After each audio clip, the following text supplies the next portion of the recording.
Dear students, I hope you are fine.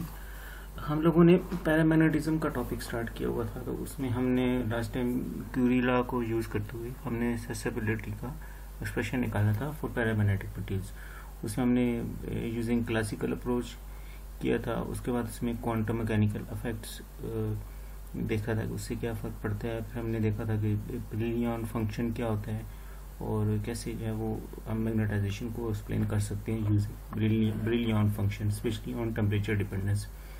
तो उसमें हमने देखा था कि Curie law says susceptibility of material of paramagnetic material is inversely proportional to temperature, that is susceptibility I is equal to some constant over T। ये हमने देखा था क्यूरी लॉ में। लेकिन हम ये देखते हैं कि कुछ most of the paramagnetic materials do not obey Curie law, but they follow more general temperature dependence, which is called Curie-Weiss law, which is given by chi is equal to C over T minus theta. इसमें एक theta नई term है जो कि एक transition temperature है। जिस तरह के फेरोमैग्नेटिक मटेरियल में क्यूरी टेम्परेचर होता है, इसी तरीके से पैरामैग्नेटिक में भी एक टेम्परेचर आता है कि उससे नीचे वो उनमें स्पॉन्टेनियस ऑर्डरिंग स्टार्ट हो जाती है, जिसको क्यूरी ने बिल्कुल निगलेक्ट किया था।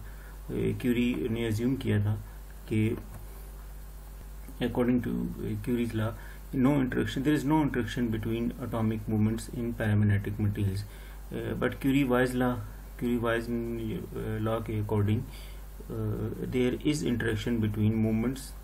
इनके बीच में जब interaction होगी तो magnetic movements वो totally random होने की बजाय वो थोड़ा बहुत they tends to align in the absence of magnetic field। external magnetic field के बगैर भी वो कोशिश करेंगे कि वो किसी एक डायरेक्शन में अलाइन रहें उनके बीच की इंटरेक्शन की वजह से। ये जो इंटरेक्शन इनको अलाइन रखने की कोशिश करती है। जब वो अलाइन होंगे तो इनकी वजह से एक फील्ड बनेगी। इधर एक्सटर्नल फील्ड नहीं है, ये इनकी अपनी फील्ड है। इस फील्ड को मॉलिक्यूलर फील्ड का नाम दिया गया और इसको वाइज फील्ड भी कहते हैं। So it means there is interaction between movements. ये इंटरेक्शन है, उसकी वजह से पैरामैग्नेटिक मटीरियल्स के मूवमेंट्स भी they tends to align, but ये ऑर्डरिंग बहुत स्मॉल होती है as compare to ferromagnetic material.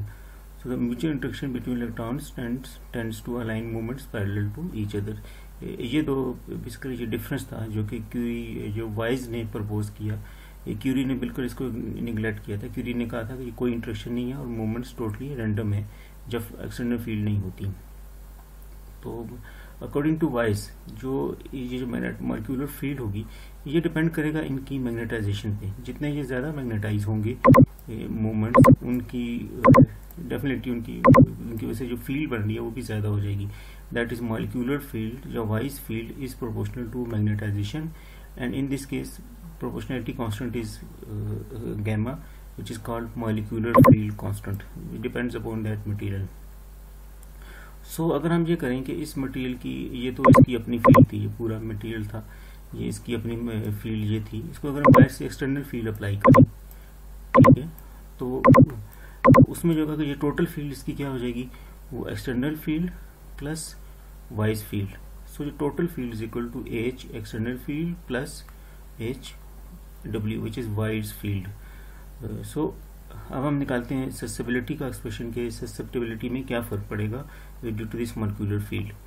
तो उसमें हम देखते हैं chi is equal to M over H, और according to Curie's law chi is equal to C over T, that M over H is equal to C over T. और इस expression में इसमें हम एच की जो एच है इसमें ये वैल्यू पुट कर दें, इसकी total field H plus H W. So we and HW is equal to gamma m। Okay, so put here m over total field H is equal to AH plus HW is equal to C over T, and HW is equal to gamma m। So we get m over H plus gamma m is equal to C over T, and we cross multiply this and we make m subject। So we get CH over T minus C gamma, ठीक है। और इस H को अगर मैं इधर ले आऊँ एम ओवर एच, ठीक है, m/h. This cancel out and we get c over t minus c gamma. इस केस में जो c gamma की अगर हम डायमेंशंस निकालें तो वो टेम्परेचर की डायमेंशंस आती हैं. So we get chi is equal to c over t minus theta, where theta is equal to c gamma. क्योंकि हमने पिछली क्वेश्चन में देखा था, उसको हमने थीटा का नाम दे दिया. This expression is called Curie-Weiss law. It is slightly different from Curie's law. कि Curie law ये था c over t और ये क्या है c over t minus theta. Theta is temperature. There is a divergence in chi that is spontaneously ordering. अगर इस temperature से आप नीचे जाएंगे तो सेंसिबिलिटी एकदम डाइवर्ज करेगी, तो उससे नीचे ये एक्सप्रेशन फिर वो वैलिड नहीं है. सो अब हम ये करेंगे, अगर आप अबव टीसी लें तो उसमें इंटरेक्शन बिटवीन मूवमेंट्स के बीच में इंटरेक्शन है, वो इसकी इक्वल आएगी म्यू बी एच डब्ल्यू. सो अगर ये हमारा टेम्परेचर टीसी के क्लोज है तो जो थर्मल एनर्जी होगी वो डेफिनेटली इन इंटरेक्शन को ब्रेक कर देगी, तो वो उनके इक्वल हो जाएगी. Thermal energy is equal to interaction energy between these movements. यहाँ से हम इसको इक्वल करके अगर हम एस्टिमेट करें H W by putting values of K, B, TC of particular paramagnetic material mu B is Bohr magnetron, so we get value which is approximately 10⁻⁷ Oersted, so which is a large value as we compare with this other materials. So इसमें हमने देखा कि Curie law की क्या limitation थी. Curie ने gym कहते हैं कोई इंटरेक्शन नहीं है, जबकि क्यूरी-वाइज लॉ ये कहता है कि जिसमें मॉलिक्यूलर एटम्स के मूवमेंट्स के बीच में इंटरेक्शन है, उसकी वजह से मॉलिक्यूलर फील्ड अराइज होती है, तो उससे सेंसिबिलिटी में ये चेंजेस आती हैं. अच्छा, नेक्स्ट हमारा टॉपिक है वो है quenching of orbital angular momentum. Basically हमने इससे पहले कर चुके हैं कि टोटल मैग्नेटिक मूवमेंट में कोई भी एटम अगर आप लें, उसका टोटल मैग्नेटिक मूवमेंट में दो कंट्रीब्यूशन होती हैं, उसमें spin contribution and orbital contribution. Spin contribution is spin g is equal magnetic moment due to spin is equal to g s plus 1 mu b, and magnetic moment due to orbital motion of electron is g l plus 1 mu b. अच्छा, total magnetic movement निकालने किसी isolated atom का तो वो ये आता है m is equal to g mu b j plus 1. तो अगर ये एक आइसोलेटेड एटम है और उसमें देखें तो स्पिन कंट्रीब्यूशन ये होगी इन मैग्नेटिक मूवमेंट्स, और ऑर्बिटल कंट्रीब्यूशन ये होगी, और टोटल मैग्नेटिक मूवमेंट ये आ जाएगा mu B J plus 1. J is total angular momentum, spin plus orbital दोनों मिला के. तो अब लेकिन जब हम देखते हैं कुछ हमारे पास मटेरियल्स हैं, स्पेशली जो ट्रांजिशन एलिमेंट्स हैं, उनमें ये होता है कि हमारे पास जो प्रैक्टिकली जब हम एक्सपेरिमेंट से निकालते हैं मैग्नेटिक मूवमेंट की वैल्यू जो कि इसके इक्वल आनी चाहिए, क्योंकि ये टोटल है स्पिन प्लस ऑर्बिटल, लेकिन जब हम प्रैक्टिकली देखते हैं कि वो तो इसके इक्वल नहीं आती, बल्कि वो सिर्फ स्पिन के जो आंसर है इसके इक्वल आई है. जो हमने थ्योरेटिकली स्पिन की सिर्फ निकाली हुई है, प्रैक्टिकली इस टोटल होने की बजाय वो सिर्फ स्पिन के इक्वल आंसर आता है. इट मीन्स कि इसमें ऐसा लग रहा है कि जिस तरह ऑर्बिटल का पार्ट इसमें कहीं निकल रहा है, जो एक्सपेरिमेंटल हम निकाल रहे हैं उसमें ऑर्बिटल कंट्रीब्यूशन जो है वो ख़त्म हो रही है. इस फिनोमेना को कहते हैं quenching of orbital angular momentum, कि इस तरह लग रहा है कि जैसे ऑर्बिटल एंगुलर मोमेंटम का रोल इसमें से ख़त्म हो रहा है. क्वेंच हो रहा है मीन ख़त्म हो रहा है, लाइक डिलीट हो रहा है इसमें. तो that is we can say कि for many transition metals the major magnetic moment is closer to that which we would calculate by ignoring the orbital angular momentum of electron. Mean कि अगर हम orbital angular momentum को ignore करके जो हमारे पास definitely वो spin बन जाएगा, तो प्रैक्टिकली जो आंसर है वो स्पिन के इक्वल आता है, बजाय इसके कि ये आना चाहिए. इसके हम एग्जांपल्स देखते हैं. जिस तरह ये हमारे पास आयन है, एक पैरामैग्नेटिक मटेरियल आयन है, टाइटेनियम 3+ और वेनेडियम 4+. इसकी कन्फिगरेशन क्या है, 3d1 आउटर जो पार्शली कंप्लीटेड. इसमें अगर हम म्यू बी, क्योंकि ये कांस्टेंट है, इसको म्यू बी को मैं इधर इस तरफ लेके आके डिवाइड कर लूँ, म्यू ओवर ये मूवमेंट है, basically movement over mu B, M over mu B. ये रेशियो क्योंकि ये कांस्टेंट है, इससे हम डिवाइड कर लेते हैं, तो हम सिर्फ ये देख लेते हैं, ये वैल्यू निकालते हैं जी एस प्लस 1. तो इस केस में अगर हम निकालें तो जाती है 1.55, और सॉरी ये 1.73 GSS + 1 1.73। और अगर हम टोटल निकालें मूवमेंट m तो वो आइसोलेटेड एटम के लिए आता है 1.55। तो अब हम ये टोटल मूवमेंट है। अगर हम देखें प्रैक्टिकली, अगर हम इसका मैग्नेटिक मूवमेंट एक्सपेरिमेंट से, ये तो कैलकुलेटेड वैल्यूज थी ये वाली, तो अगर हम एक्सपेरिमेंट से निकालें तो आंसर इसके क्लोज आना चाहिए, दैट इज 1.55 के क्लोज आना चाहिए, क्योंकि ये टोटल है। लेकिन एक्सपेरिमेंट से जो हमारा रिजल्ट आता है वो ये है, ठीक है, विच इज इक्वल टू 1.8। तो जो टोटल इसके क्लोज होने की बजाय, मूवमेंट के क्लोज होने की बजाय, वो स्पिन के क्लोज है 1.7 और 1.8 दोनों क्लोज है काफी। तो इसमें मीन के ये रोल अगर माइनस कर दूं मैं, टोटल में से ये माइनस कर दूं तो ये आ जाएगा, और प्रैक्टिकली ये आंसर आ रहा है।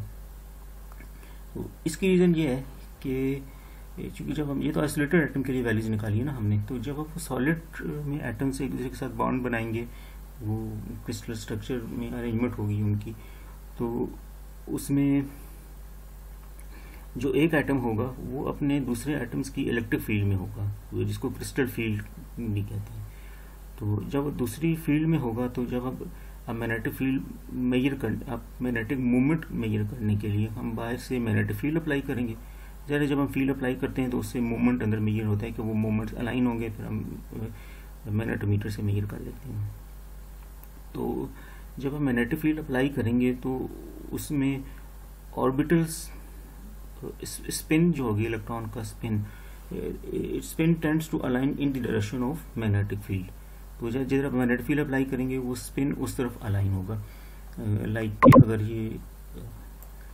ये दो एटम्स हैं और इसका ये पहले इधर था, तो जब मैं इधर मैग्नेटिक फील्ड अप्लाई करता हूँ, बाहर की मैग्नेटिक फील्ड, तो ये टेंड करेंगे कि ये इधर को टर्न करें, फील्ड के अलोंग राइट साइड को टर्न करें। तो उसमें जो ऑर्बिटर होगा, ये ऑर्बिट होगा, ये बाकियों की फील्ड के अंदर है। ये एक ऑर्बिट बाकी एटम्स की ऑर्बिट की फील्ड के अंदर है, तो वो फील्ड इलेक्ट्रिक फील्ड के अंदर है, तो वो फील्ड इसको रोकेगी, इसको टर्न मोड़ने से रोकेगी। तो उसमें होगा कि वो स्पिन जो होगा वो पार्ट तो उसका तो इलेक्ट्रिक फील्ड पे इंडिपेंडेंट होता है, इलेक्ट्रिक फील्ड का स्पिन पे तो कोई रोल नहीं होता, लेकिन जो ऑर्बिटल मोशन है, ऑर्बिटल पार्ट है, वो इलेक्ट्रिक फील्ड उस पर असर करती है। तो इस वजह से जो होता है कि जब हम प्रैक्टिकली सॉलिड के अंदर मेजर कर रहे होते हैं, तो वो ऑर्बिटल एंगुलर मोमेंटम की जो कंट्रीब्यूशन है वो खत्म हो जाती है।